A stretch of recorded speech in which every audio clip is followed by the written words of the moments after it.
एक dead body जो कि स्पेन के समुद्री इलाके में तैर रही है। ये डेड बॉडी है रॉयल मरीन ऑफिसर की, और इस डेड बॉडी के साथ में है एक ब्रीफ केस, और उस ब्रीफ केस के अंदर है टॉप सीक्रेट डॉक्यूमेंट्स। ये टॉप सीक्रेट डॉक्यूमेंट्स अब जर्मन इंटेलिजेंस के हाथ में लग चुके हैं। वर्ल्ड वॉर 2 का दौर है, मतलब द्वितीय विश्व युद्ध का। आपको सुन के ऐसा लग रहा है कि अब एक बहुत बड़ा डिजास्टर होने वाला है, बट आपको अगर मैं ये बोलूं, ये सारी घटनाएं एक प्लान का हिस्सा है।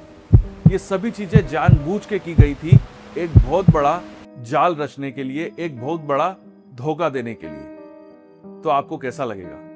और इस धोखे की वजह से ही अलाइड फोर्सेस द्वितीय विश्व युद्ध जीत पाई थी।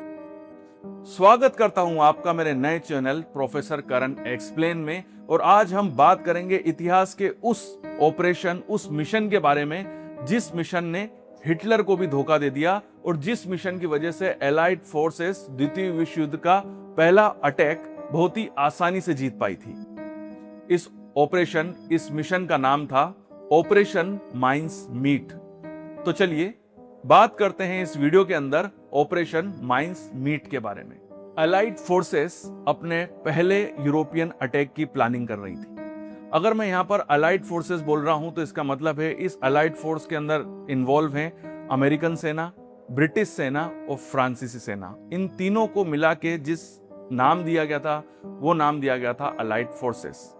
अलाइड फोर्सेस ने अपना यूरोप का पहला अटैक प्लान किया, और वो शहर था इटली का शहर सिसिली। सिसिली के बंदरगाह पे इन्होंने अपना पहला अटैक प्लान किया। बट जर्मन फोर्सेस भी ये जानती थी कि अलाइड फोर्सेस इटली के शहर सिसिली के बंदरगाह पर ही अपना पहला अटैक करेगी और अपने अटैक की शुरुआत करेगी। यहां पर अलाइड फोर्सेस को यह बात पता चल गई थी कि जर्मन फोर्सेस को भी यह बात पता है कि वो लोग सिसिली में अटैक करने वाले हैं। अब अलाइड फोर्सेस ये चाहती थी कि ये अटैक काफी पावरफुल हो और इस अटैक में वो सफल हों। इसके लिए ये जरूरी था कि वो जर्मन फोर्सेस को सिसिली के बंदरगाह पे कम से कम रखें और उनकी संख्या वहां पर कम हो, जिससे कि ये अटैक काफी जल्दी हो सके और सफल हो सके। अब यहां पर एक प्लान रचा गया, एक साजिश रची गई कि अब जर्मन फोर्सेस को धोखा देना है, उनके साथ छल करना है, जिससे कि जर्मन फोर्सेस इटली का जो सिसिली का जो बंदरगाह है उसमें वो कम से कम फोर्सेस रख सके, जिससे कि जब डिफेंड करने की बारी आए और जब एलाइड फोर्सेस उस सिसिली के बंदरगाह पे अटैक करें, तब जर्मन फोर्सेस उस बंदरगाह को डिफेंड ना कर पाए और कम से कम क्षति में, कम से कम डैमेज में एलाइड फोर्सेस सिसिली के बंदरगाह पे कब्जा कर ले और उनका जो अटैक है वो सफल भी हो जाए। इसीलिए अलाइड फोर्सेस ने जर्मन फोर्सेस को धोखा देने के लिए, उनको डिस्ट्रक्ट करने के लिए एक योजना बनाई कि किस तरीके से हम जर्मन फोर्सेस को धोखा दें और उनको सिसिली के बंदरगाह से हटाएं या वहां की फोर्सेस कम करें, उसके लिए जिससे कि अलाइड फोर्सेस की कम से कम लोगों की जान जाए और उनको कम से कम क्षति में अच्छे से अच्छी सफलता मिले। ये अलाइड फोर्सेस का पहला अटैक था यूरोप पर, और वो चाहते थे कि ये अटैक उनका सफल हो। इसीलिए अलाइड फोर्सेस ने एक प्लान बनाया। इस मिशन और इस ऑपरेशन को प्लान करने की जिम्मेदारी दी गई ब्रिटिश इंटेलिजेंस को। जी हाँ, ब्रिटिश इंटेलिजेंस ने इस प्लान को, इस ऑपरेशन को प्रॉपर वे में एग्जीक्यूट करना और उसको प्लान करने की जिम्मेदारी ली। अब इस प्लान की जिम्मेदारी ली ब्रिटिश इंटेलिजेंस ने। इस प्लान को, इस ऑपरेशन को प्लान करने के लिए इंस्पिरेशन और कॉन्सेप्ट जो लिया गया था वो ब्रिटिश इंटेलिजेंस के एक बड़े अधिकारी जिनका नाम इयन फ्लेमिंग था। मैं आपको बताऊंगा कि इयन फ्लेमिंग कौन है, क्योंकि इनका नाम आपको काफी सुना सुना सा लग रहा होगा। तो इयन फ्लेमिंग के एक कॉन्सेप्ट से इंस्पायर्ड इस ऑपरेशन का प्लान बनाया गया और इसकी जिम्मेदारी दी गई ब्रिटिश इंटेलिजेंस के 2 अधिकारियों को, जिनका नाम था ओवेन मॉन्टेगू और चार्ल्स चोलेमन-डेली। चोलेमन-डेली हो सकता है मेरा प्रोनाउंसिएशन गलत हो, बट चार्ल्स चोलेमन-डेली, इन 2 अधिकारियों को इस ऑपरेशन को प्लान करने की जिम्मेदारी दी गई। अब ये प्लान क्या था? देखिए, इस प्लान के तहत ये लोग एक डेड बॉडी को यूज करेंगे और उस डेड बॉडी को एक फेक स्पाई की तरह पेश किया जाएगा। साथ ही साथ इस डेड बॉडी के पास एक ब्रीफ केस होगा और उस ब्रीफ केस के अंदर नकली डॉक्यूमेंट्स होंगे। ठीक होगी बात? तो यहां पर नाजी सोल्जर्स को इस डेड बॉडी के माध्यम से और इस डेड बॉडी के पास जो ब्रीफ केस है, उस ब्रीफ केस के अंदर जो डॉक्यूमेंट्स हैं, उनके माध्यम से नाजी सोल्जर्स को धोखा देने का प्लान बनाया गया। ब्रिटिश इंटेलिजेंस के द्वारा अब इस पूरे ऑपरेशन की प्लानिंग कर ली गई थी। जैसे कि मैंने आपको बताया कि इस ऑपरेशन की जो प्लानिंग की गई थी, जो इसका कॉन्सेप्ट था, वो लिया गया था ब्रिटिश इंटेलिजेंस के एक बड़े अधिकारी के द्वारा, और वो थे इयन फ्लेमिंग। जी हाँ, इयन फ्लेमिंग कोई छोटे मोटे अधिकारी नहीं है। द्वितीय विश्व युद्ध के बाद इयन फ्लेमिंग ने एक नॉवेल लिखी जिसका नाम दिया उन्होंने जेम्स बॉन्ड।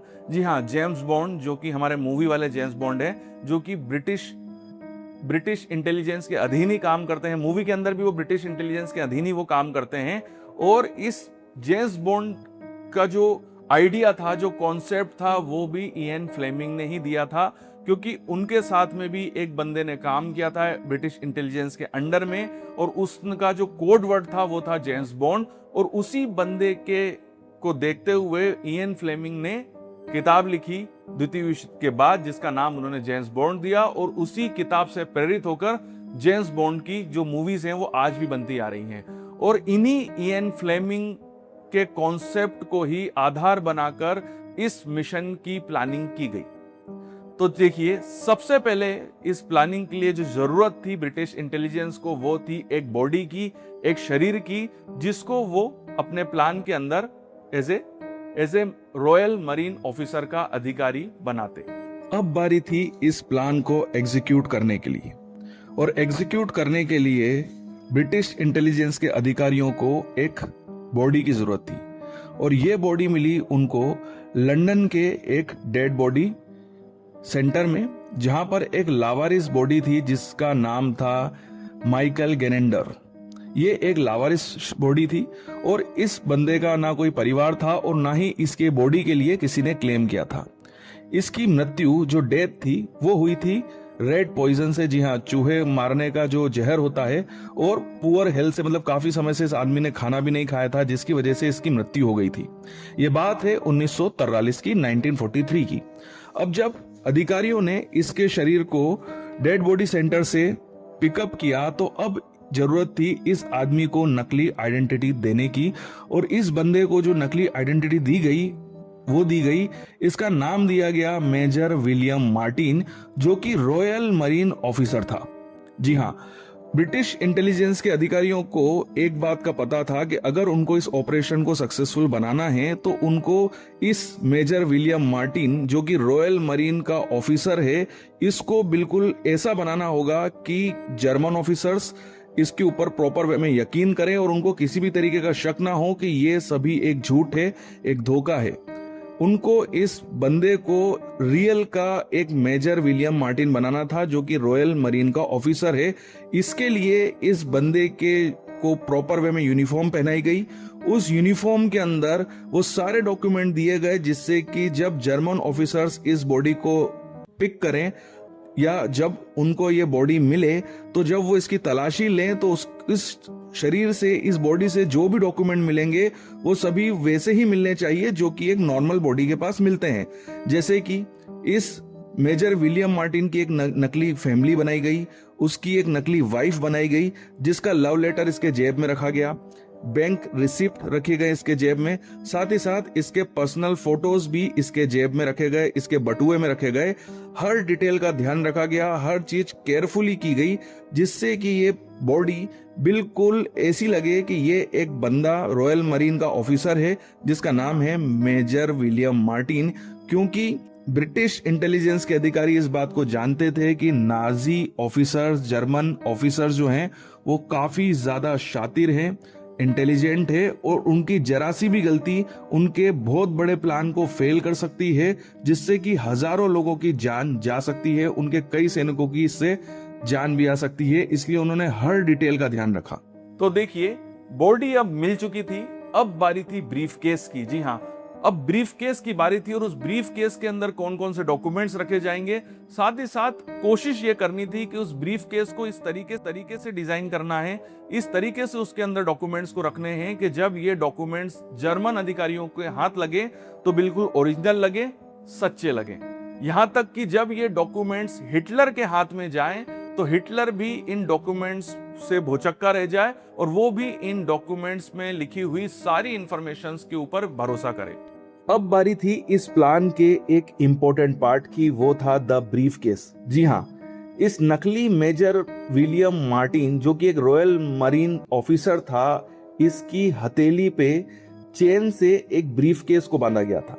जी हाँ, इस ब्रीफ केस के अंदर टॉप सीक्रेट डॉक्यूमेंट्स थे जो कि झूठे थे और ये डॉक्यूमेंट्स इस तरीके से बनाए गए थे कि जर्मन ऑफिसर्स जब इन डॉक्यूमेंट्स को पढ़ेंगे तो वो इस डॉक्यूमेंट्स पे जो भी बातें लिखी गई है उसको बिलीव करेंगे।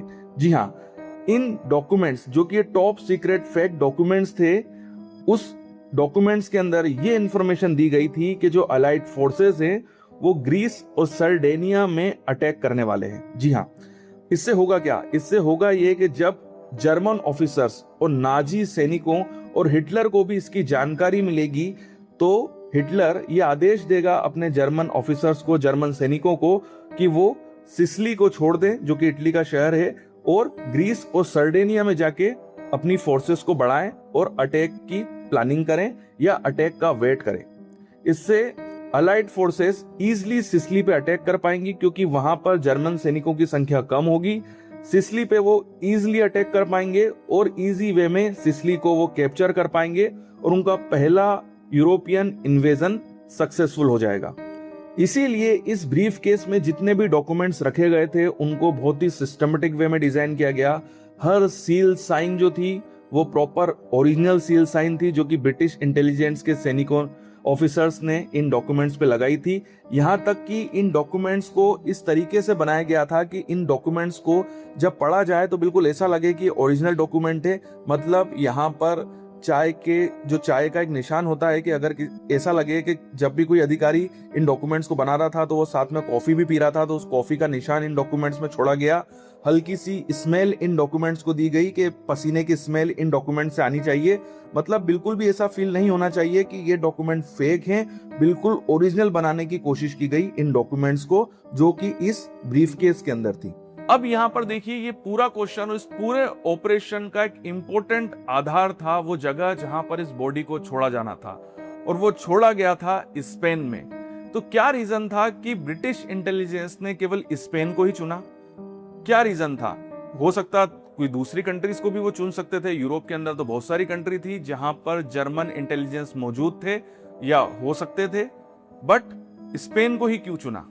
अब बारी थी इस ऑपरेशन को आगे कंटिन्यू करने की। सारी तैयारियां हो चुकी थी, ब्रीफकेस तैयार हो चुका था, नकली बॉडी मेजर विलियम की भी तैयार हो चुकी थी।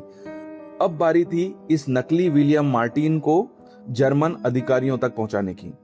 डेट चुनी गई 30 अप्रैल 1943।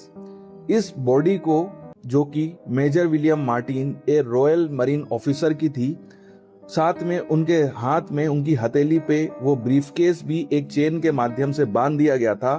इस शरीर को और इस ब्रीफकेस को पनडुब्बी के माध्यम से, जी हाँ, ब्रिटिश नेवी की पनडुब्बी के माध्यम से प्रॉपर वे में इस बॉडी को ध्यान रख के प्रॉपर वे में पैक करके पनडुब्बी के माध्यम से स्पेन के कोस्ट एरिया में छोड़ दिया गया। जी हाँ, स्पेन के कोस्टल एरिया में छोड़ दिया गया। अब आपके दिमाग में क्वेश्चन उठ रहा होगा कि सर स्पेन में ही क्यों छोड़ा गया? क्योंकि स्पेन द्वितीय विश्व युद्ध में एक न्यूट्रल स्टांस में था। वो ना जर्मनी की तरफ था और ना ही वो अलाइड फोर्सेस की तरफ था।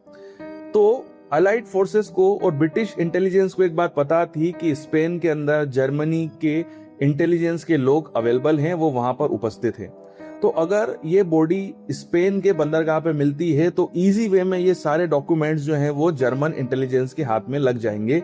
इसी बात को ध्यान में रखते हुए ब्रिटिश इंटेलिजेंस ने डिसीजन लिया कि इस बॉडी को हम स्पेन के कोस्टल एरिया में छोड़ेंगे जिससे कि स्पेनिश लोगों को ये बॉडी मिले और ये ब्रीफकेस भी मिले।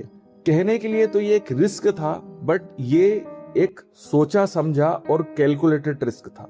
पूरा ऑपरेशन जो है वो अकॉर्डिंग टू प्लान के थ्रू ऑपरेट किया जा रहा है। British intelligence forces according to plan चल रही हैं सारी, चाहे वो ब्रिटेन की नेवी हो या वो ब्रिटेन की आर्मी हो, ब्रिटिश इंटेलिजेंस का पूरा पूरा साथ दे रही हैं और ये प्लान वर्क कर जाता है। अब ये प्लान वर्क कर जाता है। जैसे ही बॉडी स्पेन के बंदरगाह पे पहुंचती है, स्पेनिश अथॉरिटीज को ये मेजर विलियम मार्टिन, जो कि एक रॉयल मरीन ऑफिसर हैं, जो कि एक नकली ऑफिसर बनाए गए हैं, इनकी बॉडी जो है वो स्पेन की अथॉरिटीज को मिलती है। साथ ही साथ बॉडी के साथ में उनको एक ब्रीफ केस भी मिलता है और ब्रीफ केस के अंदर मौजूद वो सारे टॉप सीक्रेट डॉक्यूमेंट्स भी मिलते हैं। जैसे कि जब स्पेनिश अथॉरिटीज को ये पता चलता है कि ये जो बॉडी है वो एक रॉयल मरीन ऑफिसर्स की है, तो स्पेन में मौजूद ब्रिटिश काउंसिल को इन्फॉर्म किया जाता है। साथ ही साथ ये इंफॉर्मेशन के स्पेनिश अथॉरिटीज को एक मरीन ऑफिसर की बॉडी मिली है, ये जर्मन इंटेलिजेंस को भी ये इंफॉर्मेशन मिलती है और वो कैसे भी करके इस ब्रीफ केस के अंदर मौजूद सारे डॉक्यूमेंट्स को हासिल कर लेते हैं। साथ ही साथ इन सारे डॉक्यूमेंट्स के वो फोटो क्लिक करते हैं, इनको प्रॉपर वे में कॉपी पेस्ट करके वो ये सारी इंफॉर्मेशन, ये सारे टॉप सीक्रेट डॉक्यूमेंट्स हिटलर तक पहुंचाते हैं। ये सारे डॉक्यूमेंट्स जब एडोल्फ हिटलर पढ़ता है तो उसको भी ये सारे डॉक्यूमेंट्स ओरिजिनल लगते हैं और वो इन सारे डॉक्यूमेंट्स में लिखी हुई सारी इंफॉर्मेशन को बिलीव करता है और मानता भी है। ब्रिटिश इंटेलिजेंस को ये बात पता नहीं है कि जर्मन ऑफिसर्स के पास क्या ये डॉक्यूमेंट हाथ लग गए हैं, और अगर ये डॉक्यूमेंट्स हाथ लग चुके हैं तो ये डॉक्यूमेंट्स क्या हिटलर तक पहुंच गए हैं, और अगर ये हिटलर तक पहुंच भी गए हैं तो क्या हिटलर ने इन डॉक्यूमेंट्स के ऊपर विश्वास किया, और इन डॉक्यूमेंट्स के हिसाब से क्या हिटलर ने आदेश दिया कि जर्मन फोर्सेस सिसिली से हटके कहीं और जाके शिफ्ट हो और वहां पर अटैक का वेट करें। ये बात ब्रिटिश इंटेलिजेंस को नहीं पता थी और ना ही अलाइड फोर्सेस को पता थी। फिर भी अलाइड फोर्सेस ने यह प्लान किया कि वो अब सिसिली के ऊपर अटैक करेंगे।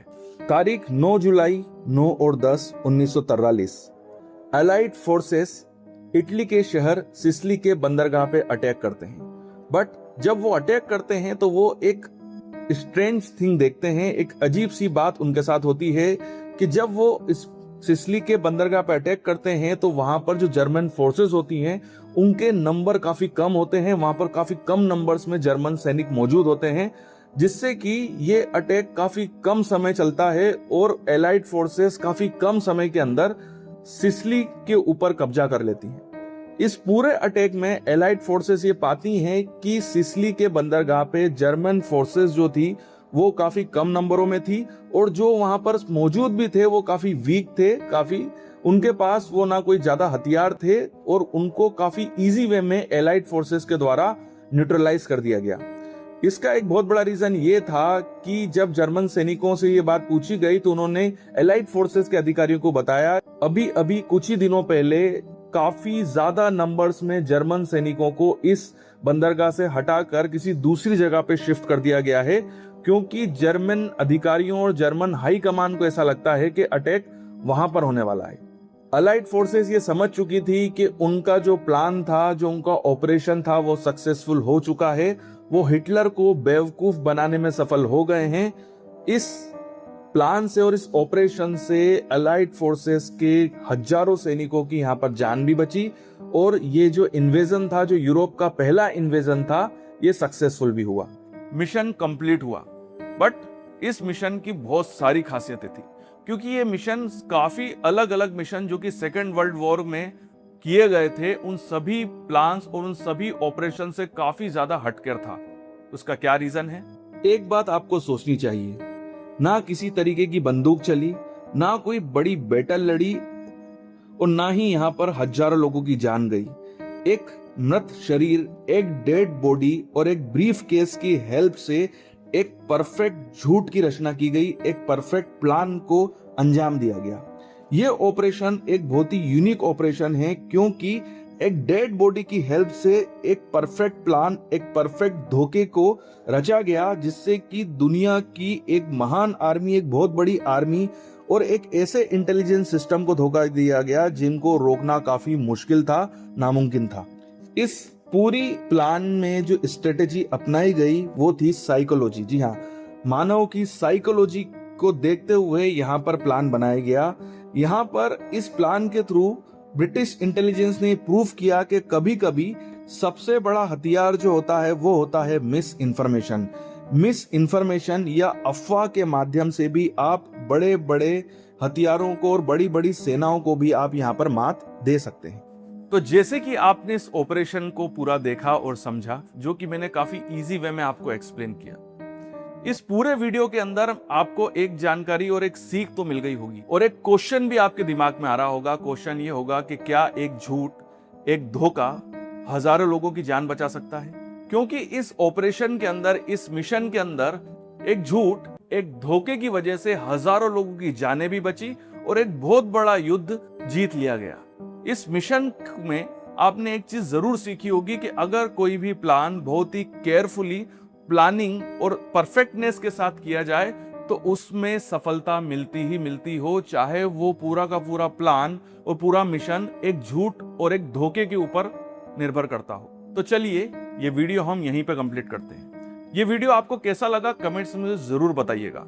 अगर आप इसी तरीके के ऐसे मिशंस के बारे में और भी जानना चाहते हैं जो कि इतिहास के पन्नों में कहीं छुप गए हैं और वो काफी इंटरेस्टिंग है, तो आप नीचे कमेंट बॉक्स पे उन मिशंस के बारे में बता सकते हैं। आगे आने वाले समय में मैं आपके बताए हुए टॉपिक्स के ऊपर वीडियो जरूर बनाऊंगा। अगर आप इसी तरीके की हिस्टोरिकल घटनाएं, मिशंस के बारे में जानना चाहते हैं तो फॉलो करें मेरा नया चैनल प्रोफेसर करण एक्सप्लेन में, मतलब मेरा यही चैनल।